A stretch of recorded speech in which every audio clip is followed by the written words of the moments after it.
नमस्कार, दिन भर की बड़ी खबरों में आपका स्वागत है। मैं हूं शिवानी। आज की खबरों में बात होगी, क्या ज्ञानेश कुमार अयोग्य घोषित? चुनाव आयोग के मुंह पर लगा ताला, सुप्रीम कोर्ट पहुंची कांग्रेस की। वहीं राहुल खड़गे ने बुलाई इमरजेंसी मीटिंग, राज्यसभा चुनाव में बम्पर जीत, सीट चोरी पर बनी रणनीति की, और इस्तीफे तक नहीं रुकेंगे, देश भर में सड़क पर उतरने लगी सीजेपी। मोदी शाह का बढ़ा बीपी की, साथ ही दिल्ली हाईकोर्ट ने तानाशाह के मुंह पर प्रतीकालिक ईडी पार्टी को लगाई लताड़ की। वही खबर के अंत में बात होगी नीट पेपर लीक पर, चीन ने शेयर किया वीडियो, शिक्षा मंत्री को दी नसीहत की। इसी के साथ आज दिन भर की सभी बड़ी और प्रमुख खबरों को जानेंगे विस्तार से। उससे पहले एक नजर सुर्खियों पर। शिमला में नीट पेपर मामले में एसएफआई का प्रदर्शन, पुलिस और छात्रों में जमकर हुई धक्का मुक्की। शिक्षा मंत्री धर्मेंद्र प्रधान से मांगा इस्तीफा, केंद्र के खिलाफ की नारेबाजी।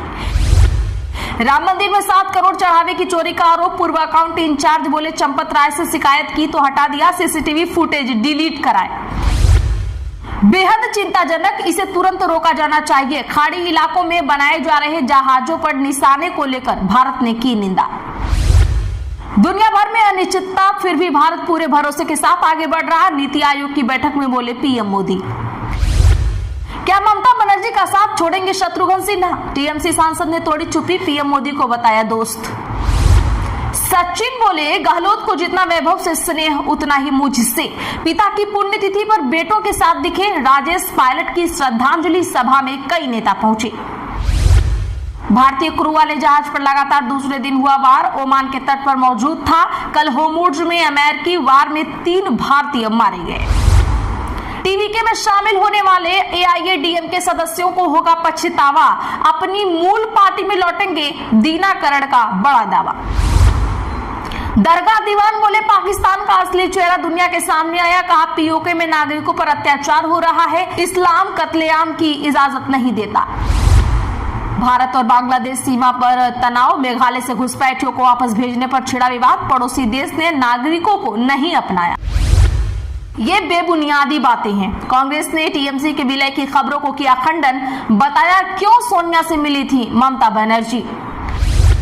ट्विसा की सास जेल में द प्रेग्नेंट किंग पढ़ती मिली है, महिला आयोग से बोली कोई परेशानी नहीं, सीबीआई को दूसरी पोस्टमार्टम रिपोर्ट मिली।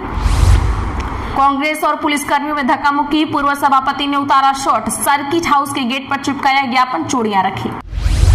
गिरफ्तार मत करना, टीएमसी में घमासान के बीच ममता बनर्जी के भतीजे अभिषेक बनर्जी को कोर्ट से बड़ी राहत।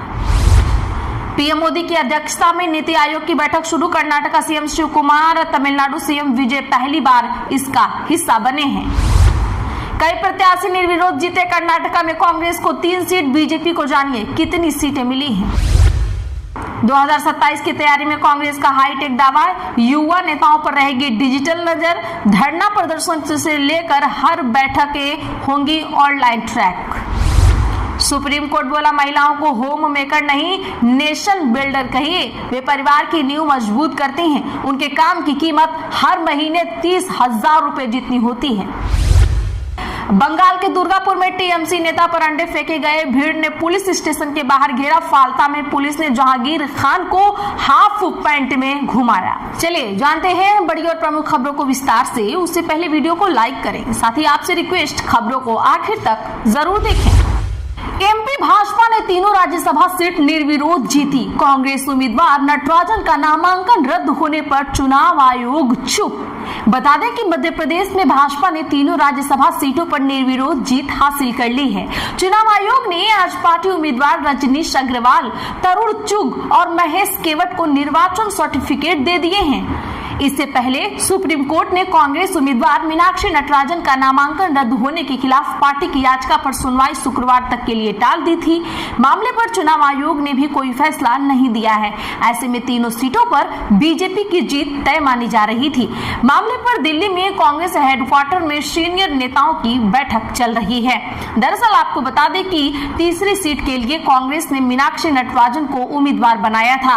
कांग्रेस के पास संख्या बल भी था, लेकिन जबकि 9 जून को नटराजन का नामांकन फॉर्म निरस्त कर दिया गया था। वहीं इससे पहले सुप्रीम कोर्ट में सुनवाई के दौरान कांग्रेस के वकील अभिषेक मनु सिंघवी ने कहा कि मामले की सुनवाई आज ही की जाए, क्योंकि नाम वापस लेने की आखिरी तय समय सीमा आज दोपहर 3 बजे तक की थी। इस पर चुनाव आयोग ने कहा कि उन्हें अभी तक याचिका की कॉपी नहीं मिली है, इसीलिए जवाब देने के लिए समय चाहिए। सिंघवी ने जवाब में कहा कि अगर सुनवाई अगले दिन भी हो तो तब तक चुनाव का नतीजा घोषित नहीं किया जाए। अदालत ने कहा कि ऐसे मामलों में कानून पहले से स्पष्ट है और याचिका को अगले दिन सुनवाई के लिए सूचीबद्ध कर दिया। सुनवाई टलने के बाद कांग्रेस ने फिर मांग की कि कोर्ट के फैसले तक चुनाव परिणाम घोषित न किया जाए। खरगे की अध्यक्षता में कांग्रेस सचिवों और राज्य अध्यक्षों की आपात बैठक, राजनीतिक रणनीति पर हुई चर्चा। बता दें कि कांग्रेस के राष्ट्रीय अध्यक्ष मल्लिकार्जुन खरगे ने आज पार्टी के सभी महासचिवों, प्रभारियों और प्रदेश कांग्रेस कमेटी के अध्यक्षों की एक बैठक की अध्यक्षता की, जिसमें वर्तमान राजनीतिक घटनाक्रमों पर चर्चा की गई। कांग्रेस ने मोदी सरकार के खिलाफ देशव्यापी अभियान चलाने की घोषणा की है। बैठक में कांग्रेस के वरिष्ठ नेता राहुल गांधी, प्रियंका गांधी, जयराम रमेश और केसी वेणुगोपाल शामिल हुए। सभी प्रदेश कांग्रेस कमेटी के अध्यक्षों, महासचिवों, राज्य प्रभारियों की एक इमरजेंसी मीटिंग के बाद प्रेस कॉन्फ्रेंस को संबोधित करते हुए कांग्रेस नेता केसी वेणुगोपाल ने कहा, आज महासचिवों, प्रभारियों और पीसीसी अध्यक्षों की मीटिंग में मीनाक्षी नटराजन के राज्यसभा चुनाव नॉमिनेशन के रिजग्नेशन के मामले पर विस्तार से चर्चा हुई। हम इस मुद्दे पर राजनीतिक और कानूनी तौर पर लड़ेंगे। उन्होंने आगे भी कहा कि बहुमत बनाने का यही तरीका है। वह दूसरी पार्टियों के सभी सांसदों को लेकर उनसे इस्तीफा दिला रहे हैं और उन्हें भाजपा सांसद बना रहे हैं। दूसरी तरफ ये असल में वोटिंग के बाद, वोट चोरी के बाद सीट चोरी है। ये साफ तौर पर सीट चोरी है। हम इसके खिलाफ कानूनी और राजनीतिक लड़ाई लड़ेंगे। फिर हमारी मीटिंग में देश के मौजूदा राजनीतिक हालात पर चर्चा हुई। मुख्य रूप से आर्थिक संकट के मुद्दे पर पेट्रोल, डीजल और एलपीजी गैस की कीमतें दिन ब दिन बढ़ रही हैं। लोग बहुत परेशान हैं। सरकार की तरफ से कोई कार्रवाई नहीं हो पा रही है। बेरोजगारी चरम पर है। अभिजीत दीपके बोले, मोदी के साथ मेरी तस्वीर एआई जनरेटेड। आज पुणे से कॉकरोच जनता पार्टी के देशव्यापी आंदोलन की हुई शुरुआत। जी हाँ, बता दें कि कॉकरोच जनता पार्टी के फाउंडर अभिजीत दीपके ने प्रधानमंत्री नरेंद्र मोदी के साथ अपनी तस्वीर को एआई जनरेटेड बताया है। पुणे में प्रेस कॉन्फ्रेंस के दौरान दीपके ने कहा, मैं पीएम से कैसे मिल सकता हूँ? मैं अमेरिका में सिर्फ एक स्टूडेंट था। सभी जानते हैं कि पीएम से मिलने की प्रक्रिया कितनी सख्त होती है। दरअसल शिवसेना नेता संजय राउत ने दावा किया था कि दीपके भारत आने से पहले पीएम मोदी से मिले थे। उन्होंने कहा कि मुझे किसी ने दीपके और मोदी की अमेरिका में मीटिंग की एक फोटो भेजी है। लोग कह रहे हैं कि मोदी से मिलने के बाद दीपके यहाँ आए हैं। इधर कॉकरोच जनता पार्टी ने आज से देशव्यापी प्रदर्शन शुरू करने का ऐलान कर दिया है। प्रदर्शन की शुरुआत पुणे स्थित Savitri by Phule Pune university campus से हो रही है। दिल्ली हाई कोर्ट ने न्यूज क्लिक पर ईडी की कार्रवाई रद्द की। कहा, कार्रवाई स्वतंत्र और निष्पक्ष पत्रकारिता पर शक्तियों का मनमाना दुरुपयोग था। दरअसल दिल्ली हाई कोर्ट ने न्यूज क्लिक और उसके संस्थापक संपादक प्रवीर पुराकायस्थ के खिलाफ विदेशी फंडिंग केस में आर्थिक अपराध शाखा की एफआईआर और ईडी की मनी लॉन्ड्रिंग जांच रद्द कर दी है। जस्टिस नीना बंसल कृष्णा ने कहा, यह कार्रवाई स्वतंत्र और निष्पक्ष पत्रकारिता पर शक्तियों का मनमाना हमला और दुरुपयोग थी।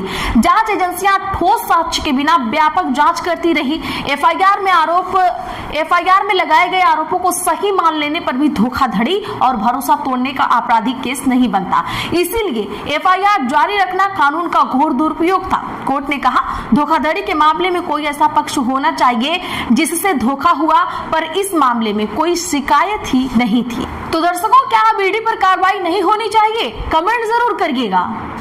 कल्याण बनर्जी का अल्टीमेटम, ममता मुझे चुने या अभिषेक को। टीएमसी के तीसरे राज्यसभा सांसद का आया इस्तीफा। बता दें कि ममता बनर्जी की मुश्किलें तो कम होने का नाम ही नहीं ले रही हैं। विधायक और सांसद लगातार उनका साथ छोड़कर भाग रहे हैं। इसी बीच उनके सबसे करीबी सांसद कल्याण बनर्जी की भी आज नाराजगी सामने आई है। उन्होंने कहा कि ममता दीदी को तय करना होगा कि वे मेरे साथ हैं या अभिषेक बनर्जी के साथ। अभिषेक को सीनियर नेताओं का सम्मान करना नहीं आता, वह बहुत अहंकारी है। इसी वजह से पार्टी बर्बाद हुई है। उन्होंने कहा, अगर ममता दीदी को अभिषेक बनर्जी पर ही निर्भर रहना है तो उनके साथ रहें और मुझे छोड़ दे। अगर उनसे अलग रास्ता चुनती हैं तो मैं दीदी के साथ हूं। कल्याण की नाराजगी की वजह टीएमसी का फर्जी साइन केस है। उन्होंने बताया कि मुझे आधी रात को बताया गया कि इस केस से जुड़े वकील बदल दिए गए हैं, इनमें मैं भी था, यह अपमानजनक है। इधर टीएमसी के राज्यसभा सांसद प्रकाश टिक बड़ाइक ने आज इस्तीफा दे दिया है। पिछले 4 दिनों में 13 में से 3 राज्यसभा सांसद ममता बनर्जी का साथ छोड़ चुके हैं। 10 जून को सुष्मिता देव ने रिजाइन किया था। 8 जून को सुखेंदु शेखर ने राज्यसभा सदस्यता और पार्टी छोड़ी थी। इससे पहले टीएमसी की बागी सांसद काकोली घोष ने दावा किया था कि 20 लोकसभा सांसद अलग गुट बना चुके हैं। कर्नाटका में खड़गे समेत कांग्रेस को 3 सीटें। जानिए अन्य राज्यों की सीटों का क्या है हाल।